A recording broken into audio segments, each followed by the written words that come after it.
Thank you, Mr. Chair. I call Catherine Delahunty. Tēnā koe, Mr. Chair, tēnā koutou te wharenui.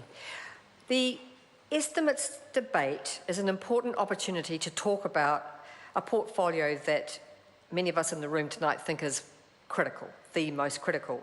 And so it is disturbing to see that the budget this year put a freeze on the ops grant and opted for a funding model which is unproven and very, very hard to understand.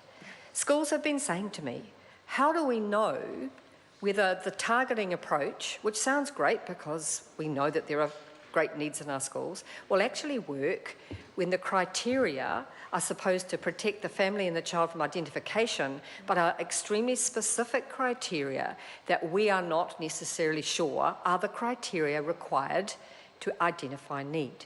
Because it's quite interesting from a social, rather than investment, but social analysis approach, whether those criteria are good. I could talk at length about that, but actually there's a more important funding issue that I wish to talk about in terms of estimates, and it was very, very important today because for the first time in quite a long time, the two largest teachers' organisations came out and soundly rejected it.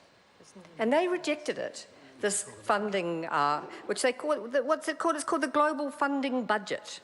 But really what its real name is bulk funding, cash up a teacher. If in doubt, if you're running out of money, cash up a teacher.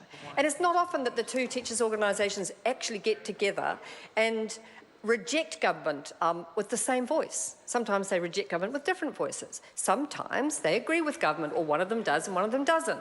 But this time, like parents, when they realise this is about bulk funding and the risk again of increasing class size, the parents are going to be joining with the teachers' community and many of us who are concerned about this model. The reason why there is so much disquiet too is that there was a funding advisory committee set up. And I was told today by people from that committee that they never saw this proposal. They never saw it. They said it didn't go to their committee.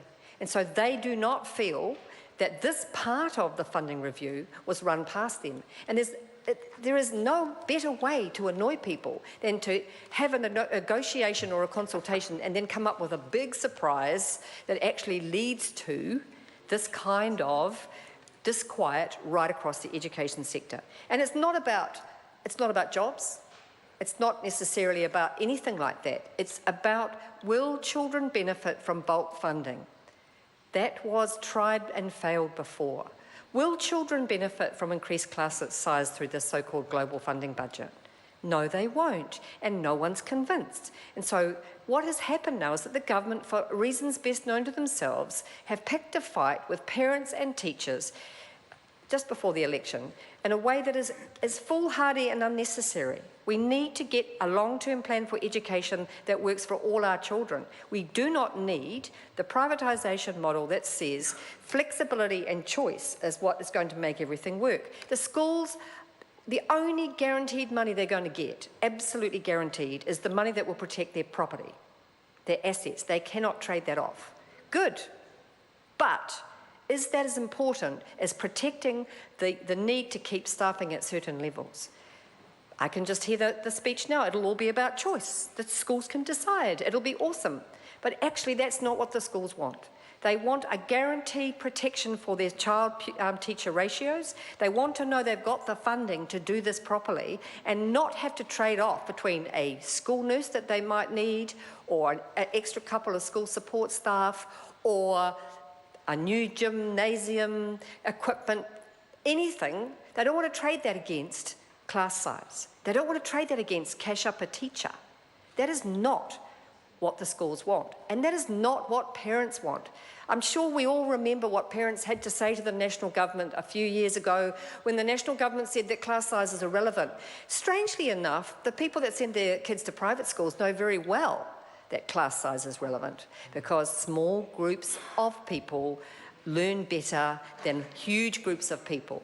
Because schools are not universities. You don't go there to hear a lecture. You go there, sorry, not you, Mr. Chair, but people, children, go to school to engage. And they engage better when the class size is smaller. So this is a great way for the budget in this estimates debate to alienate the very people you'd think the government wanted to be on side with the funding review. The funding review was initiated for good reason, but it's not a good idea